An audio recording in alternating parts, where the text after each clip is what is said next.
वाली बहू। शादी के पहले से ही विभा को कपड़े धोने का बड़ा शौक था। कभी नल के नीचे तो कभी तालाब के पास। अरे मेरी नीली वाली लुंगी नहीं दिख रही है। विभा की अम्मा, कहाँ रखी है लुंगी? अरे वो तो विभा ने परसों ही धोकर रखी थी आपकी अलमारी में, देखो वहीं होगी। वो ना मैंने आज धो दी, मुझे लगा कि गंदी हो गई होगी। अरे कैसे गंदी हो गई थी? उसे तो मैंने पहना भी नहीं। हे भगवान, इस लड़की के कपड़े धोने की आदत से परेशान हो गया हूँ मैं। जितना तो घर में राशन नहीं आता, उससे कहीं ज्यादा डिटर्जेंट पाउडर का खर्चा है। इसकी शादी करवा दो, शादी जाए अपने घर में ही करे काम, फिर चाहे घर के कपड़े धोने हो या पूरे गांव के। हाँ ठीक बोल रही हो, देखता हूँ मैं कोई लड़का। वो दिन भी आ जाता है जब विभा को देखने लड़के वाले आ जाते हैं। लड़की मुझे अच्छी लगी। होने वाली सास कहती है, बेटी अगर कुछ पूछना है तो पूछ लो। वैसे तो हमारी लड़की बहुत ही शर्मीली है, जो बोल दो वो मान लेती है, इसे क्या पूछना होगा। अरे कैसी बात कर रही हो माँ, मुझे इन लोगों के घर रहना है, सवाल तो कई है। हाँ हाँ बेटा, पूछ लो ना, क्या पूछना है। आप लोगों के घर कपड़े कौन धोता है? सास का मुंह बन जाता है।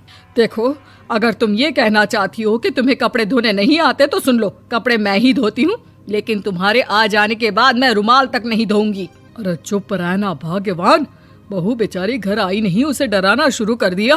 वो क्या है ना बिटिया, अभी तक तो ये कल्लू की माँ ही धोती थी, लेकिन अब तुम्हारे पापा तो दहेज में वॉशिंग मशीन देंगे ही।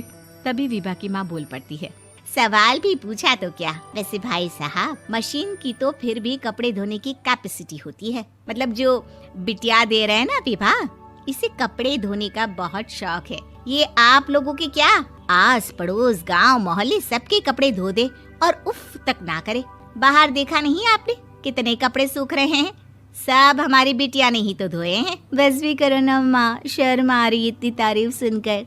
और तो और एक दाग निकाल कर दिखाओ तो मान जाऊं। हाँ अच्छा, माफ करना बेटा, मैंने गलत समझा। हमें तो रिश्ता बहुत पसंद है। और ऐसे जुड़ जाता है रिश्ता कपड़े धोने का शौक रखने वाली विभा का। उसकी शादी हो जाती है कोयला फैक्ट्री में काम करने वाले कल्लू के साथ। शादी के बाद अचानक विभा चिल्लाती हुई सास के पास आती है। सासू माँ, अरे सासू माँ कहाँ है आप? ये तो धोखा है, धोखा दिया आप लोगों ने मुझे। इसे ससुर के चक्कर के बारे में पता चल गया। अरे तो उसमें तुझे क्यों धोखा मिला है? अरे नल में पानी नहीं आता, कपड़े कैसे कब धुलेंगे?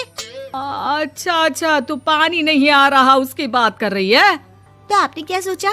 कुछ नहीं। अच्छा तेरी माँ ने कहा था कि कपड़े धोने का शौक है तुझे, याद आया मुझे। शौक बोलकर कपड़े धोने वाले मेरे जुनून को कम ना आके सासू माँ, कपड़ा धोना मेरा गुरूर है। तभी पति भी वहाँ आ जाता है। अभी मैंने इसे सनी देओल की फिल्म दिखाई है, उसी के डायलॉग मार रही है माँ। अच्छा सुन, साफ साफ बता रही हूँ, पानी सुबह 4 से 6 और शाम को 10 से 12 आता है, समझी?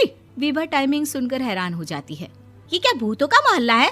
सुबह 4 बजे उठकर कौन कपड़े धोता है? 4 बजे टंकी में पानी जाता है, फिर सारा दिन धोना ना, किसने मना किया? अरे कैसी बात कर रही हैं? 200 लीटर की टंकी में कितने कपड़े धो लूंगी मैं? सुबह ही उठ जाऊंगी मैं। अब क्या था, विभा सुबह 4 से लेकर रात के 12 बजे तक कपड़े ही धोती रहती। एक रोज सास पड़ोस से निकलकर कहीं जा रही होती है कि साथ वाली कहती है, हाँ कल्लू की माँ, जरा ये बताओ कि 2 साड़ी है, 2 ब्लाउज और एक पेटीकोट और एक नाड़े वाला लंबा कच्छा। हाँ तो? अरे तो क्या, कितना लोगी धुलाई ये बताओ। धोबन दिख रहे हैं हम क्या? हमारे पति सरकारी नौकरी से अभी रिटायर हुए हैं और बेटा सुपरवाइजर है कोयला फैक्ट्री में। धोबन समझ रखा है हमें? हाय रे कल्लू की अम्मा, माफ कर दो, वो तो मोहल्ले में यही सब बता रहे थे कि तुमने बहू को कपड़ा धुलवाने के काम में लगा दिया है। सास को पड़ोसन की बात सुनकर गुस्सा आ जाता है। वो घर पहुंचती है जहां घर के बाहर ही इतने सारे कपड़े सूख रहे होते हैं जितने कि किसी धोबन के घर पर। अरे ओ कल्लू की दुल्हन, बाहर निकल। माँ जी यहीं आ जाओ, बाथरूम में चादर धो रहे हैं हम। अरे अभी हम धोते हैं, तुमको बाहर निकलो। ये आस पड़ोस वाले बोल रहे हैं कि हम बहू से कपड़े धुलवा कर उसे कपड़ा धोने वाली बना दिए हैं। अरे छोड़ो ना माँ जी, किन लोगों की बातों में आती हो? आस पास के लोगों का तो काम ही होता है कि वो किसी तरह सास बहू को लड़ा दे। बहू सारे घर के कपड़े धोती है, ये क्या कम है? बोलिए। सास को भी लग जाता है कि वो बहू का ये सनकीपन नहीं छुड़वा सकती, इससे अच्छा है कि खुद ही चुप हो जाए। एक रोज सास और बहू मंदिर जाते हैं, जहाँ सास की साड़ी वहाँ खड़ी भीख मांगने वाली से मिलती है। माँ जी क्या बात है, आपकी साड़ी उस भिखारन से कितनी मिल रही है ना? हाँ हाँ देखो तो, दोनों की साड़ी मिल रही है। क्या बात है कल्लू की अम्मा, तुम खुद को तो अफसर की बीवी बताती हो और ऐसी सिंपल सी प्लेन साड़ी पहनकर घूमती हो। सिंपल और प्लेन नहीं है ये साड़ी। तो क्या सोने के धागे से फूल बने हैं? कुछ भी सासू माँ, कुछ भी। हाँ बने थे इस साड़ी में सोने के धागे से फूल। मेरे पति लेकर आए थे मद्रास से स्पेशली मेरे लिए 10,000 की। ताहे भाई साहब इस भिखारन के लिए भी सेम टू सेम साड़ी लेकर आए होंगे 10,000 की।